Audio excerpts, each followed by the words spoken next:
Songez qu'un numéro de Charlie Hebdo est beaucoup moins cher qu'une Kalachnikov, même d'occasion. Alors, comment faire? Comment dire l'insoutenable? Et quel mot trouver pour raconter ce qu'on n'aurait jamais, au grand jamais imaginé? Telle était, cette semaine, l'impossible équation à laquelle les médias étaient chargés d'apporter une solution. Nous sommes sous le choc. Impossible, d'autant plus impossible que la plupart de ceux qui sont morts étaient économes de leurs mots. Car ces journalistes-là écrivaient peu, ils dessinaient. C'est marrant de dessiner toujours, c'est plus facile que d'aligner des mots. Hein. Et pourtant, il y a des circonstances en lesquelles les mots n'ont plus grande importance. Seule nous parle l'émotion et la sincérité de ceux qui les prononcent. Je suis sûr que Charb s'est levé pour les traiter de cons. Je suis sûr qu'il a fait ça. Et de l'émotion cette semaine, la télévision nous en a offert de très intenses séquences. Je voudrais tellement que les journaux s'appellent Charlie Hebdo demain. Alors, c'est vrai, dans les premiers instants, on a pu croire à un élan exclusivement corporatiste. On a décidé d'observer un temps de silence. Seulement voilà, au-delà de la profession, la solidarité est arrivée de toutes parts, de la classe politique.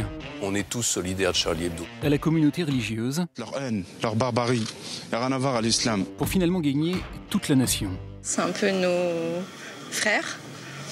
C'était juste des dessinateurs. Pardon, toutes les nations. Charlie Hebdo. Charlie Hebdo. Charlie Hebdo. Charlie Hebdo. Charlie Hebdo. Charlie Token. Avec un mot d'ordre, un slogan de ralliement né sur Twitter. Et repris, y compris, par Johnny. Je suis Charlie.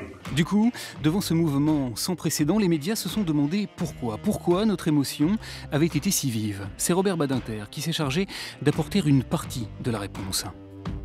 Je ne me souviens pas d'un crime à l'égard de journalistes de cette ampleur. Et puis, ils sont allés un peu plus loin. Ils nous ont montré ce que représentait Charlie Hebdo. Liberté d'expression. Un symbole de liberté, bien sûr, mais plus que ça. À quoi ils sont attaqués, en fait? Ils sont attaqués à notre identité, à notre âme. Une incarnation de cet esprit libertaire qui nous est si cher, mais que, pourtant, nous n'achetions pas. Oui, le papier est cher, mais songez qu'un numéro de Charlie Hebdo est beaucoup moins cher qu'une Kalachnikov, même d'occasion. Alors, comme un seul homme, les Français ont rectifié le tir. Jeudi, ils sont allés acheter les journaux. Certains universitaires parlent déjà d'une génération Charlie, choquée. Celle qui s'est précipitée dans les kiosques à journaux ce matin pour acheter toute la presse. Et mieux encore, ils ont juré fidélité à Charlie. Les Français ont eu l'idée de dire « abonnons-nous ». Et puis est arrivée la traque, remballée, la séquence émotion, les médias ont retrouvé l'action. Bonjour à tous, édition spéciale. Avec une nouveauté toutefois, à la télé, les chaînes historiques ont cessé de laisser le terrain du hot news aux seules chaînes d'infos. Nouvelle édition spéciale de la rédaction puisque les choses s'accélèrent.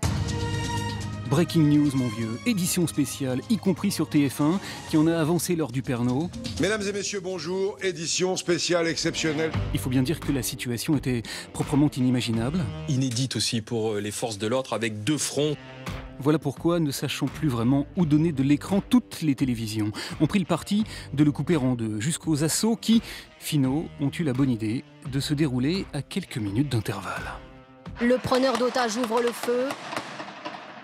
Les forces de l'ordre ripostent abondamment. Cette semaine, donc, le jamais vu a succédé à l'inouï. Et pour les médias, c'était pas de la tarte de trouver la bonne distance. Pourtant, exception faite de quelques avatars et d'un caméraman un peu trop téméraire. La couverture aura été remarquable. Remarquable jusqu'à ce qu'on assiste à ça. C'est un coup de fil que nous avons passé à Chérif Kouachi. Non, vous ne rêvez pas. BFM TV a bel et bien donné la parole au salopard qui a dessoudé 12 personnes dans les locaux de Charlie Hebdo et à celui qui en a exécuté 5 autres parce qu'elle portait un uniforme ou parce qu'elle fréquentait un magasin cachère. Nous avons pu parler avec Cherif Kouachi et avec Hamadi Koulibaly. En d'autres termes, la chaîne qui a barré son logo d'un bandeau noir pour exprimer sa solidarité avec les journalistes de Charlie Hebdo a offert une tribune à ceux qui les ont massacrés. Ces types-là, ils ont tué 17 personnes. Est-ce qu'on doit leur donner la parole comme ça? On se demande bien comment Charb, Cabu, Volinsky et tous les autres auraient traité cet épisode-là, mais mon petit doigt me dit qu'ils auraient aisément pu ressortir la une qui a valu à Charlie d'être réduit en charpie. C'est dur d'être aimé par des cons.